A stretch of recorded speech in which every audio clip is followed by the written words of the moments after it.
Hello, everyone, and welcome back to the Cock Council. How are we all? Hopefully, all of you are having a fantastic Thursday, wherever you are around the world. Hopefully, everyone is good. Hopefully, everyone is well.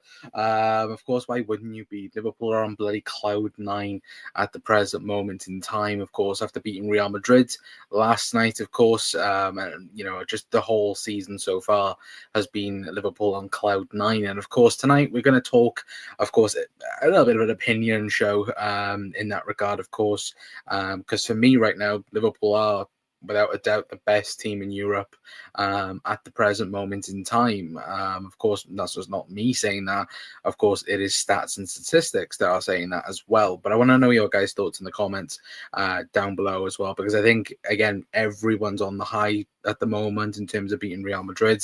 Of course, maybe we might be having a bit more of an announcement tomorrow as well, considering Arne did his press conference today instead of tomorrow. We'll get talking about that in a little bit as well. So again, I want to know your guys' thoughts in the comments down below as well, and let me know who all of you are, of course, as well. But look, I think just to start the show off, I think I can speak on everyone's behalf that everyone is still bouncing from last night's result against Madrid.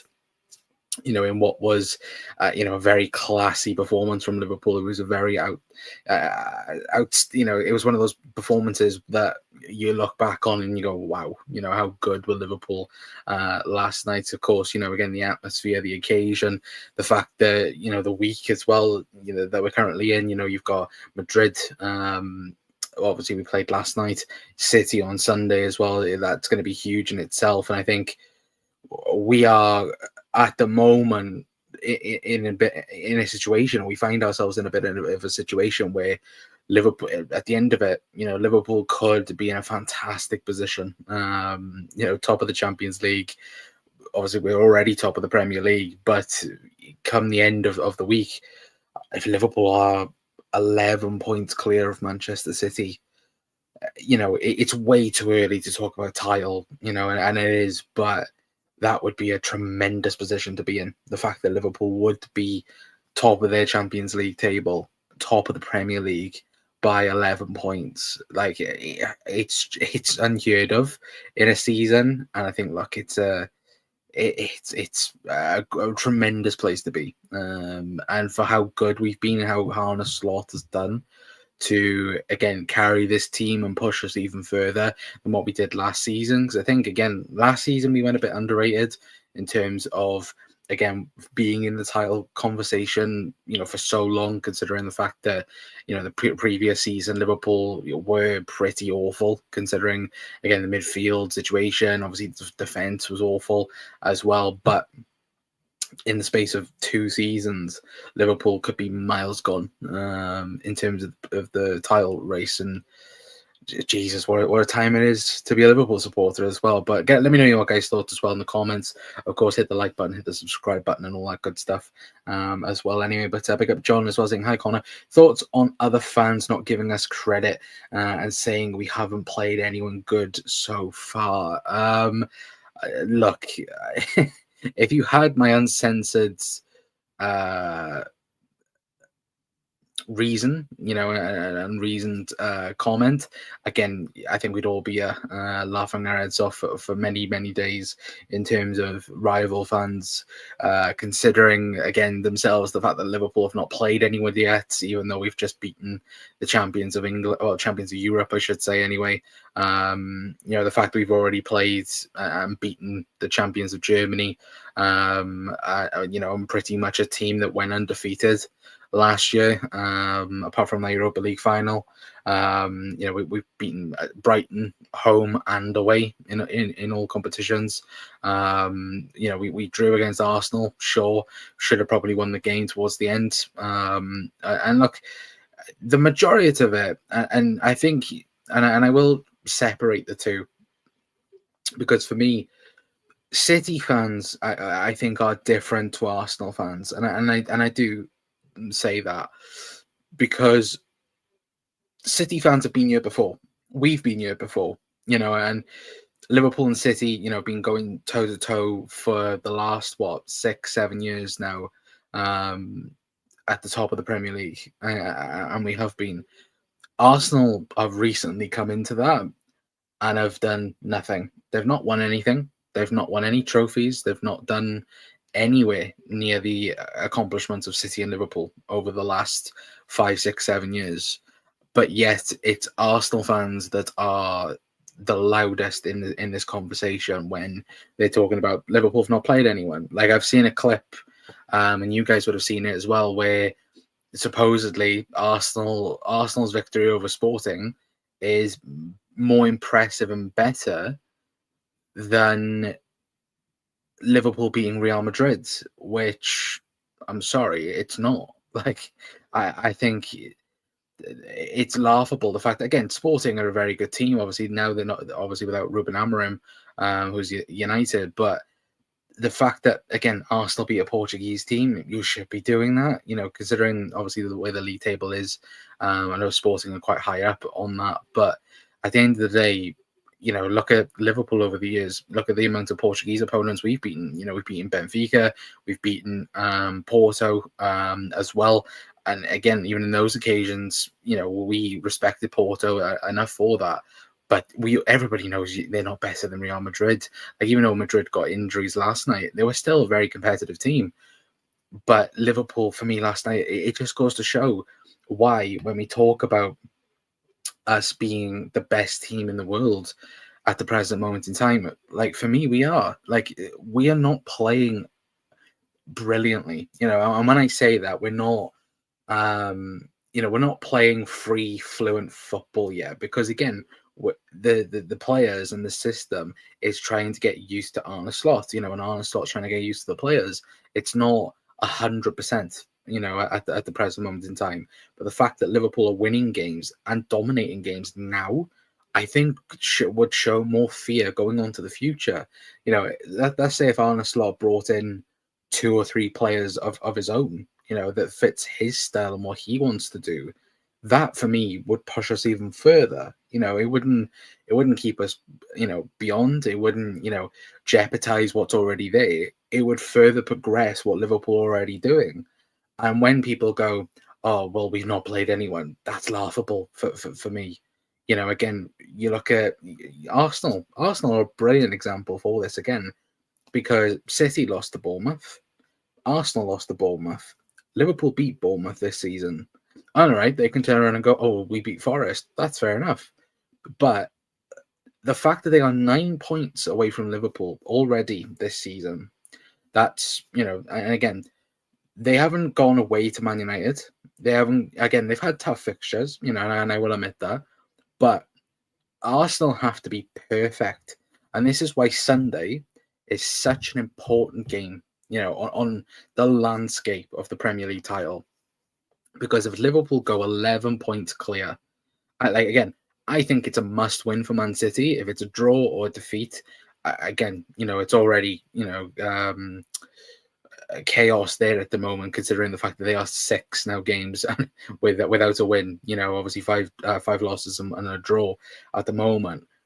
But I genuinely feel like if City lose that game and Liverpool win, that's a massive gap, and not only to Liverpool, it's also Arsenal, Chelsea as well. These teams have to be perfect to keep up with Liverpool. Otherwise, they're going to be 11 points behind us, 10 points behind us. And realistically, is that gap achievable to catch? Not really. It's never been done. But it's that sense of as well where again, they have to be perfect from now until the end of the season. Liverpool have to be perfect anyway, because we have to go on and win the Premier League title. But for me, these teams have to be better than Liverpool. And have they been so far this season? No, I don't think they have been. Now, that might change in Arsenal's case because of course Odegaard's back. But I think, overall, the fact that Liverpool are top of everything, and also the fact that, we've not really gone into 3rd or 4th gear, I think is really, really impressive as well. But who are we sitting on top of all the league tables to argue with stats as well? Yeah, 100%. Damo as well, hope doing well as well. But hang on, how good is Kelleher doing? So good on the ball and really great at saving penalties from a fellow Irishman as well. Well, to be fair, I think if you look back at his record since 2019, his percentage on penalty saves is ridiculous. That's when you actually look at it. So to be fair to him, bit of a penalty expert as well, but you'll never beat an Irish keeper as well. No, absolutely, Damo as well. And look, I think overall Kelleher, and a question for the chat as well. We know Mamardashvili is going to come in next season, but I think also it's a good question. I think for everyone, in terms of when Liverpool are going to sell Kelleher now, what is the asking price for Liverpool? Are we now talking 30, 40 million? For Kelleher, considering the importance and the performances that he's been putting in, because when you do look at it, and I think we've all said it at times that Liverpool throughout the years have overpriced players. In particular, you look at Nat Phillips, for example. Like Nat Phillips for me is the example of Liverpool overpricing players. Because again, I think he deserved to leave after, of course, we got the Champions League season with him and Reece Williams, massively helped in that season. I think he should have left in that summer. But I do also think that right now, when you look at the goalkeeper market, you look at how good Kelleher is as well. Is 40 million the right price? I would say yes now at this point, because he is performing at a level that, again, is consistent. He's being consistently good for Liverpool. It's Liverpool are not like, oh, Alisson's injured, oh, we've got a liability in goal. No, Kelleher is fully capable of being in this Liverpool team. And I think a lot of people have gone, well, why do Liverpool need to go out and buy a Mamardashvili? Because they've got such a great backup in Kelleher. But I think Liverpool's answer to that, though, as well, would be, look at it and you go, well, Mamardashvili is supposedly the next best goalkeeper in the world. Again, is it a possibility that you might keep the two? I don't think so. I think Kelleher will leave Liverpool next season, but I think Liverpool will do everything as long as it's right for Liverpool.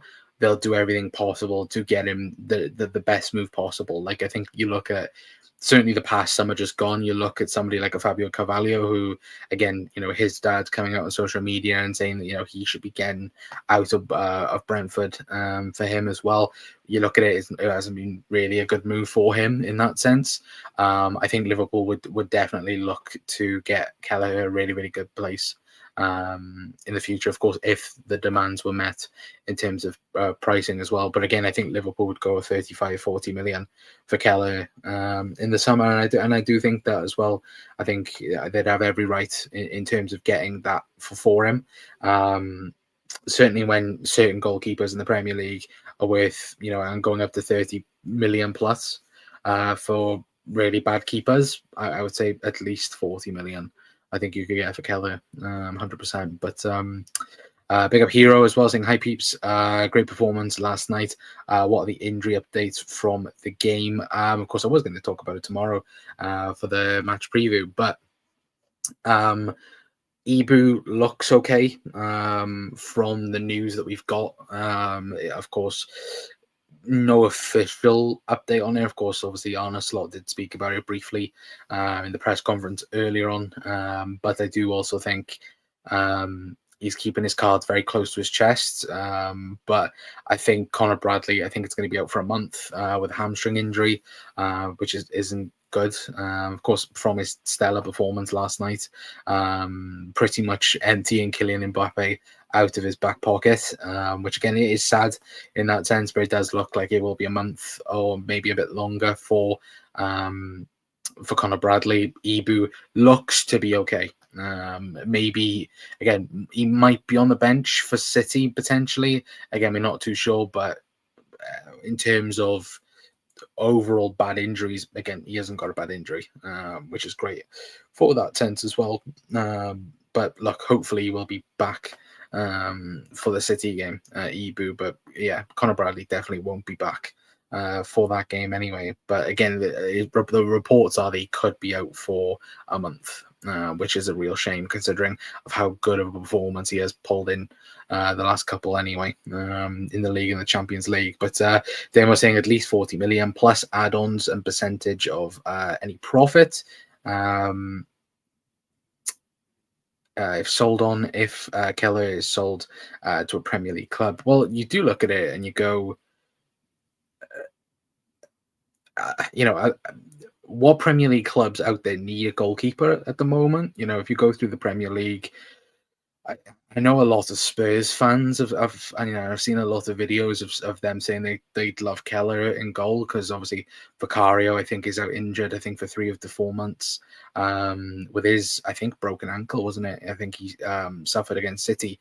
Is that a possible reality for Kelleher to go to in January? No, it's not. I don't think Liverpool are going to sell him this season anyway. At least, of course, we're not going to leave ourselves short. Even though of course, Yoras has performed good when called upon in many aspects. But I think overall, Liverpool are very happy with the goalkeeper situation for now. I think obviously the summer will come and we'll figure things out. But to be fair, I'm not too sure who we sell him to because, like I say, in terms of goalkeepers, and you look at the list, in terms of the Premier League, like I'll go through the Premier League table in my head now, and you look through it from basically Fulham down. I think he pretty much, the current Premier League table, by the way. I think from Fulham down. Because you look at it, City don't need a goalkeeper. Chelsea, well, they do need a goalkeeper, but no chance we sell Keller to Chelsea. Arsenal don't need a goalkeeper. Brighton don't need a goalkeeper. Spurs, like we just spoke about with Vicario, but Liverpool not going to get rid of him this season. Forest, of course, sells. Villa, they've got Emi Martinez. And then, from Fulham down, you would think possibly. I know Everton are also in that list, which... Again, he's better than Pickford, but 100 million to Everton anyway. Or if Ryan's watching, of course, give us Jared Branthwaite. Anyway, but it will be interesting. Anyway, but Evening Con, is Bradley injury true? Yes, it is hamstring injury. Looks to be a month out injured. Sadly, Ozan as well, but. At least Trent will be back. Yeah, that's true. Trent will be back. I do think. If Ibu is fit and available to start, I wonder whether or not this Joe Gomez might play right back for the game, potentially. I'm not too sure, but I would be intrigued to see what Arne Slot does. I think Trent starts for me. I think, again, you've definitely got to play your best available. And, of course, Trent's Trent. I think it'd be the first time Trent's played against City at Anfield. I think is it a year or two? I think last season he was injured, wasn't he? For City. So, very much I'm looking forward to Sunday. I really am. Normally we are all nervous for City on Sunday, and look, I'm nervous. Me speaking about it now. I'm not nervous now, but come, of course, Sunday and kickoffs coming up. Of course, I'll be nervous for it, but. I'm also confident and excited for it because, again, at the moment, this team and, of course, Arne Slot and what we've been able to do, again, beating Madrid is huge. The fact that Liverpool have not beat Madrid since 2009, and that's not even including Champions League finals. Of course, we've had, group stage games against them. We've had knockout stages against them as well. Look, it's one of these... Madrid are our bogey team in Europe. They are, unfortunately. But the fact that we beat them yesterday, and we didn't just beat them, we dominated them, which I absolutely love. I love the fact that we did that yesterday anyway. But big up Jack as well, saying in the world. To be fair, I was going to put in the world, but again, in Europe, officially, we are the best team in Europe. And if you don't believe me, then, of course, do believe Opta. Anyway, let me quickly bring it up. There we go. So again, that's the table according to Opta of the current best in Europe at the present moment in time. So again, you've got Liverpool top of the list. Of course, Inter Milan at second. Again, when you actually look at the Champions League run-in or Champions League run so far, again, they've not conceded a single goal so far, which again, that would be ridiculous if they kept that up anyway. Of course, City third, even though they've lost 6 games, lost 5, including the 6 being a draw. But of course, Arsenal above Real Madrid in that aspect of things. And then, of course, Madrid, Barca, Bayern, PSG, which again, I don't know how PSG are they personally, but Atalanta, and then Bayer Leverkusen as well. Isn't it funny, right? That according to many supporters, Liverpool don't play anybody hard or haven't played anyone hard yet. Isn't it funny? We beat 5th and 10th in that list. I'm just saying. I'm just saying. You know, look, don't shoot the messenger. But look, it is funny when people do mention that.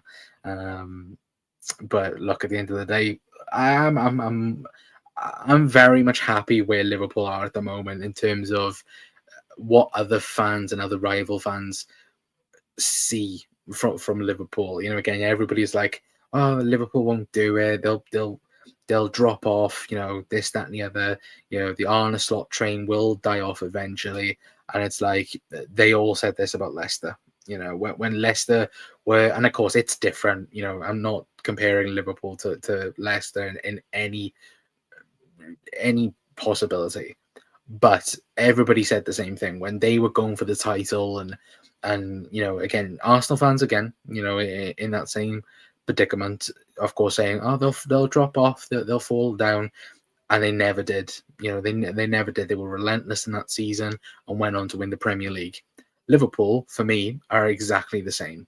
Liverpool will, for me, like I keep saying, when we've not been at our best, we've not played anywhere near our best so far this season. And then what happens when we do start playing amazingly, consistently, home and away, you know, and be the guys that, again, blow teams away 4-5-0, you know, in games. We've not seen that yet under Arne Slot. We've not seen Liverpool just completely batter somebody 5-6-0, you know, and yet, anyway, of course, I do have to stress that in saying yet, but that'll be Sunday anyway. But like, I just do, I'm again really enjoying the way we're playing at the minute, and also enjoying seeing how rival fans perceive us as well. Anyway, but Demo says United definitely need a keeper. Yeah, they do. 100% they do. Ancelotti is still a blue nose. Yes, he is.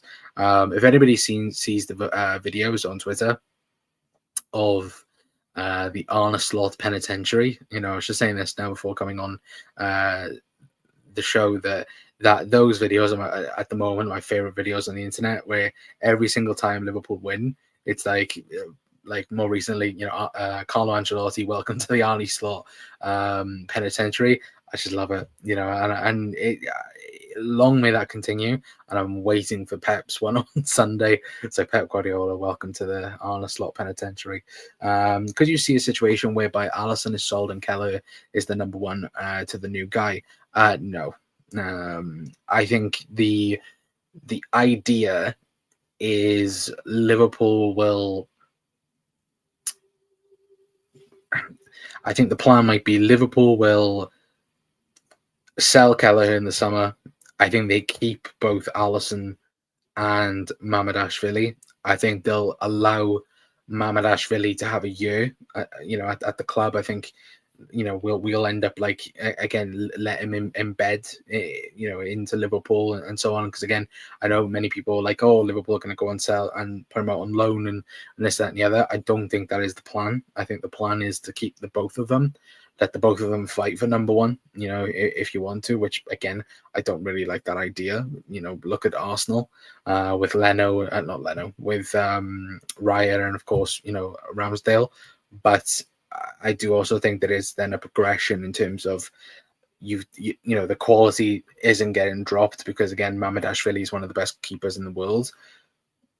But also, I think that the idea is, again, allow him to have a year to work under Alisson, to, you know, work with the regime currently, you know, in the goalkeeper department, and then maybe not next summer, the summer after, Ali might leave. Ali might go somewhere else, and then we've then got Mamardashvili coming in as number one. I think that's the plan, but I could be 100% wrong with that as well. So, like, I do think the plan is to sell Keller, unfortunately, but it wouldn't be surprising if there's a buyback clause in that contract either.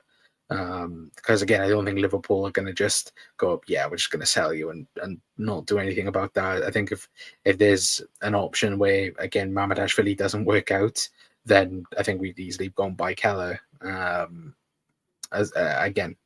do think that anyway, but I'm still a bit worried about City, about playing City. Kyle Walker needs to win bonus to help pay for his.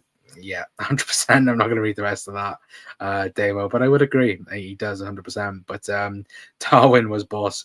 Not many are big him up after last night. Yeah, I thought Darwin's work rate was great. I think overall the midfield deserves the massive praise from last night. I think when we talk about, like I said, you think of the last time we played Real Madrid at Anfield, and look at that midfield, performance where we had to rely on.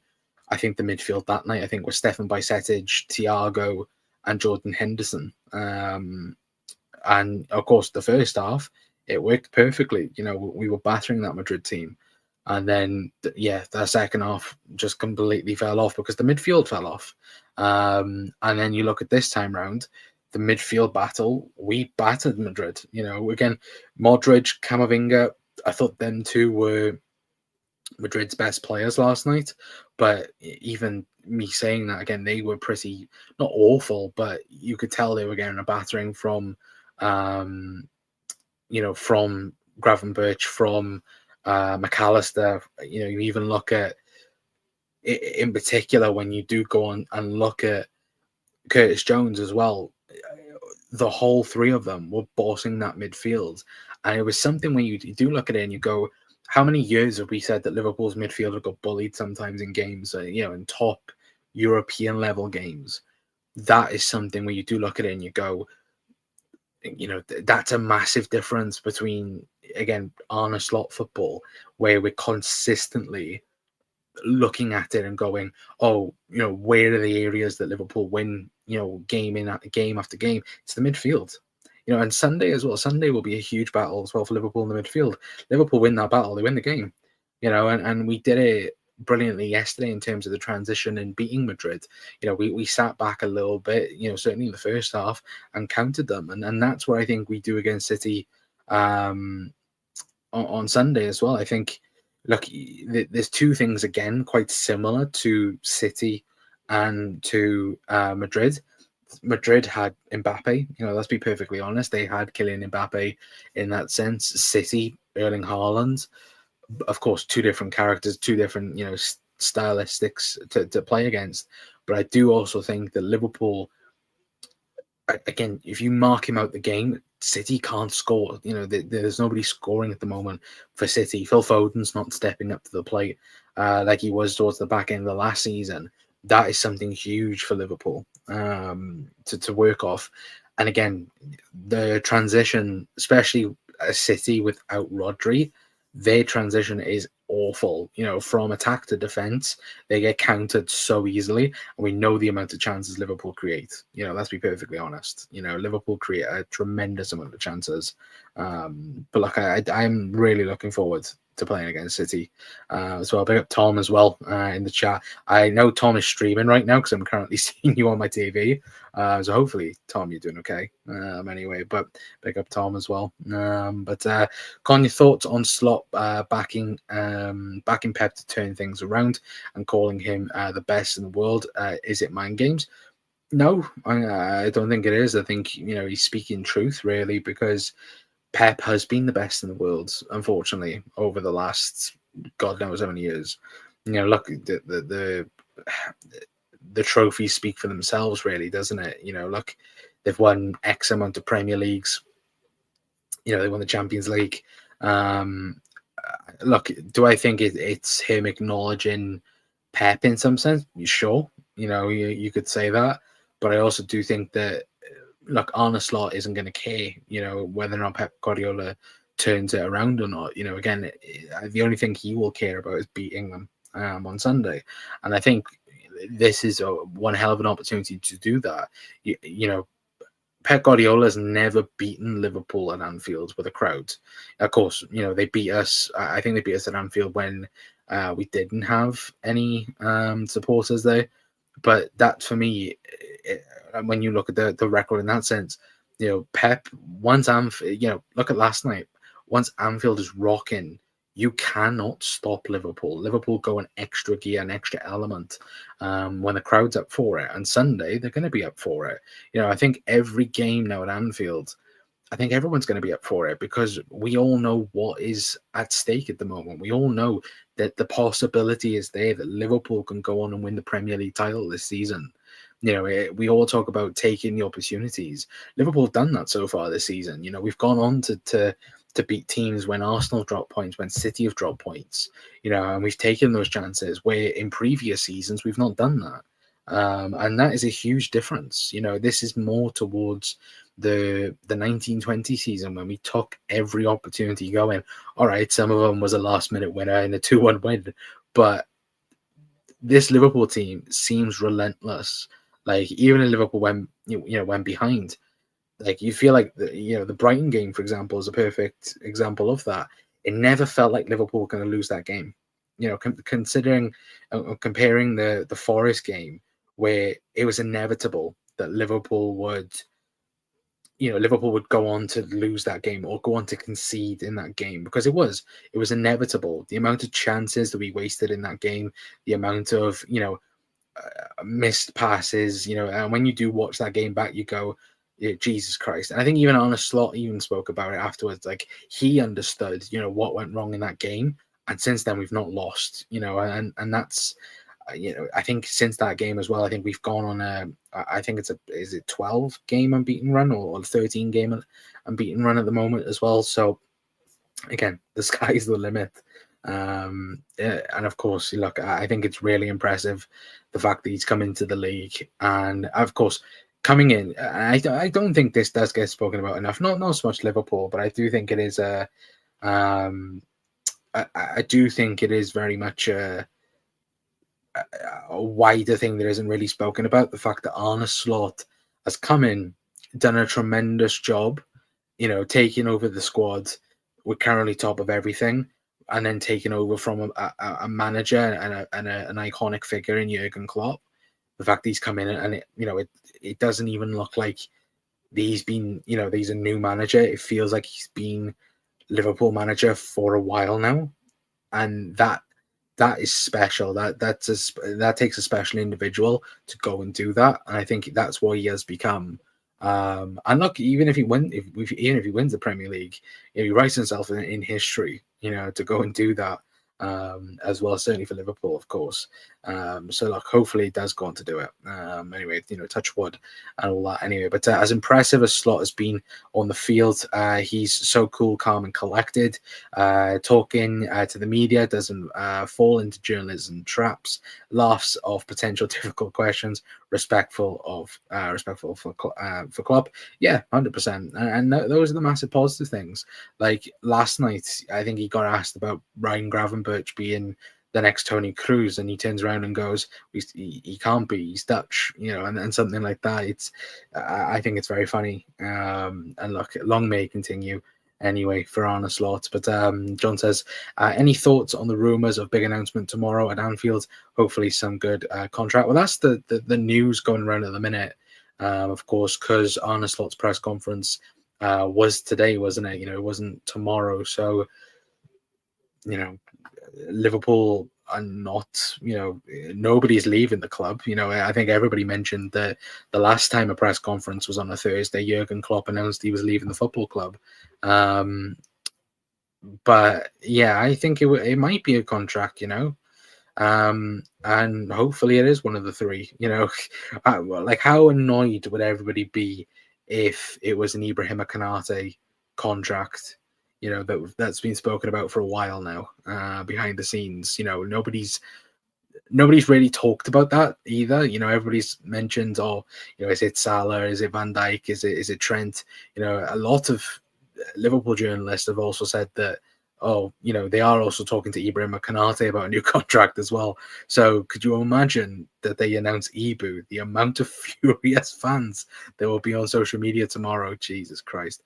I don't think anybody's ready for that anyway. But look, if it is a new deal, of course, we'll be live for it, or as soon as we can be. Of course, there'll be a video on the channel. I think if it's anybody, it'll be Van Dijk. I think they've tried to tie Virgil van Dijk down the most. For me, I think they've tried the most at the moment for Van Dijk. And then I think the idea from Liverpool is like, right, okay, well, we can, if the captain signs a new deal in terms of, again, him,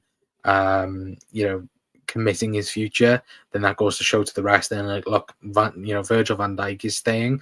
Look, we are planning something for the future in that regard anyway. But if you had to rank contract importance, how would you do it? 1 VVD, 2 Mo Salah, 3 Trent. I think that's yours, Ozan, as well. I've answered this very differently over the last year, where every time we keep speaking about it. As of things right now, I would say I would agree Virgil van Dijk is number 1, because I think if we're talking centre backs, there isn't many centre backs out there, that can do what Virgil van Dijk does, and that's being simple about it. If we're going from last night, to be fair, Trent should be number 3 for how good Conor Bradley was. But I don't know. I don't think you can rank them, because I think Mo Salah and Trent are both important. I think they are up there, in terms of their importance. I think Trent, for me, he's been the best right back in the world, for the last 5 years plus. Mo Salah, is, the best right winger in Premier League history. Not Bukayo Saka, for anyone asking. But yeah, I don't know. But I think Virgil van Dijk should be the first one to sign, because that for me would show a great example of, again, look at what we're doing, look what we're planning. And for me, I think that should be the way to go. Anyway, but look, the only thing I will care about is all 3 of them signing new deals. That would be the main important thing. I think for myself and a lot of Liverpool supporters would be, again, just get all of them signed. Again, but if Trent wants to go to, and this is what I would say though as well, like if Trent is watching that performance last night from Madrid and, watching the game himself and going, oh, I want to go to Madrid, then fine, bugger off then. I think overall, I think, look, letting Trent go, and I think obviously there's been a lot of uproar with Mo Salah, for example. For him, obviously his comments over the last couple of days. I think it'll be a lot worse if rumors start coming out. Sorry, chap. If rumors started coming out that Trent was leaving, I think there will be a lot more uproar than I think people realize. Certainly from a Scouser side of things, where I think loads of people have already mentioned it. There's a lot more riding on it. For their circumstances, because again, Trent's spoken about how the club's meant so much to him and this, that, and the other. But the fact that he would leave the football club on a free transfer, I think that would upset a lot of people, and rightfully so. I think a lot of people would be angry about it as well, because the thing is that the football club will throw everything, I think, to keep Trent. And if he rejects and goes, you know what, I want to go and play for Real Madrid, then I think, again, a lot of people would just go, you know what, bugger you then, just go then, because like if you don't want to fight for Liverpool, like you say that you do, and you say, like, again, you love Liverpool in that sense. Again, it's not like if Liverpool are back in the Steven Gerrard years where we'd be without Steven Gerrard, we would be rubbish. We would have been at times back then. Like Liverpool are fighting for everything. It's not like we are, fifth, sixth, maybe competing for Champions League. Liverpool Football Club are fighting for Premier Leagues. We're fighting for Champions Leagues. That should be enough for Trent, in my opinion, to sign a new deal and want to play for Liverpool Football Club. But look, I think like I say, the most important thing is all three sign new deals. And I do think all three will sign new deals. And hopefully one will be tomorrow anyway. But I'm going to leave it there for tonight, guys. Anyway, thank you for everyone for tuning in to tonight's show. Of course, just talk a bit more about last night, of course, and why Liverpool are, again, the best team in Europe, or in anybody's case, the world at the moment. Of course, tomorrow will be match preview for City. Again, we might hopefully have some news in terms of contract extensions as well. Hopefully that is the case. And we've not all been debated by Arne Slot's press conference being early.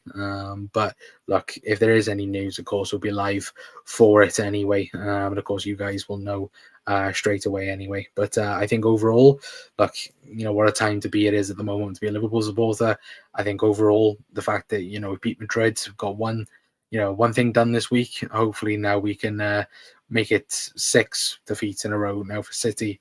Or I say 6, maybe 7 games that they haven't won on Sunday anyway. But look, I'm looking forward to that anyway. But of course, guys, let me know your guys' thoughts in the comments. You're watching on the repeat as well. Have a good one. See you around 6 p.m. on Sunday as well. Well, I'll be live straight after the game anyway, of course. Yeah, tomorrow, 9 p.m. Well, I say 9 p.m. It might either be 8 p.m. or 9 p.m. tomorrow for the for the match preview. So make sure you keep an eye on the channel anyway, or hit the notification bell to, of course, remind yourselves when we go live, or check out us on Twitter or X, whatever you want to call it anyway. But overall, look, hopefully we'll have some good news tomorrow anyway, chat anyway. But yeah, have a good hero, and also Damo as well, sitting pretty at the top of the leagues. Yeah, and long may that continue as well, and Liverpool being top of everything at the present moment in time anyway. But again, have a good rest of your Thursdays anyway. Hopefully everyone again is having an absolute boss day, and yeah, I'll see you guys tomorrow for the City preview anyway. But I've been Connor from the Goalkeeping Council. I'll see you guys tomorrow. Ta-ra.